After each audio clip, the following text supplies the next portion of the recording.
Bonjour et bienvenue dans cette nouvelle revue de presse d'amourduclient.com. 3 petits articles aujourd'hui, je vous mets les liens dans la description comme d'habitude. On va commencer par le premier du site Mr. Inside Sales à l'intérieur des ventes.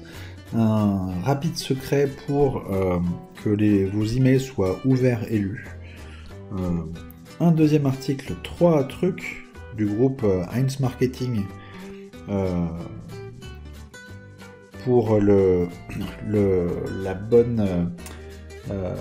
pour écrire en fait le parcours client, travailler sur le parcours client.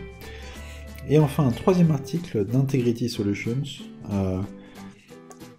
sur la vente basée sur le compte plutôt que le produit.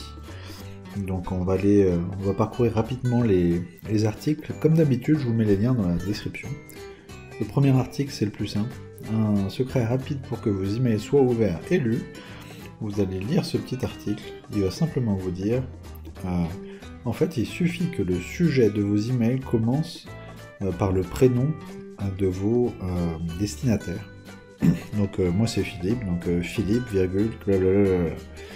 C'est le conseil à tester. Moi je sais que ça peut marcher ou pas, je sais pas, sincèrement, mais voilà, c'est le conseil de Monsieur Inside Sales. Commencez par le prénom, et ensuite virgule, et ensuite vous mettez ce que vous avez à dire.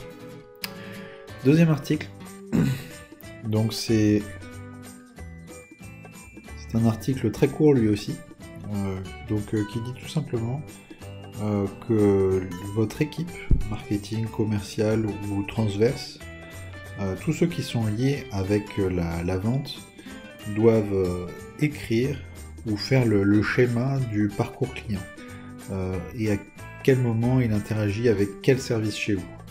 C'est très important parce que ce schéma va pouvoir vraiment vous aider à construire votre réflexion sur le parcours client et comment satisfaire et puis comment améliorer le parcours client au sein de votre entreprise quand il passe commande.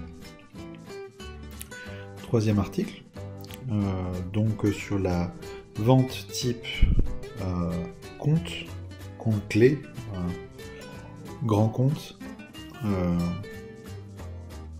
En fait, l'idée c'est que pour la vente est de plus en plus complexe en B2B, et la façon de faire, c'est pas à l'ancienne entre guillemets, essayer de trouver la personne clé, le décisionnaire, et puis le cibler uniquement. Il faut vraiment attaquer à tous les niveaux. Et donc le commercial doit cibler les bonnes personnes, le marketing doit cibler le bon groupe de personnes, etc. Donc c'est beaucoup plus complexe et il faut utiliser tous les outils qui sont aujourd'hui à notre disposition. Sur les 3 articles, c'est vraiment celui que je vous recommande de lire. Il faut y passer un peu plus de temps, mais c'est quand même très intéressant. Je vous souhaite une très bonne journée, je vous mets les liens dans la description, et puis à très bientôt sur amourduclient.com.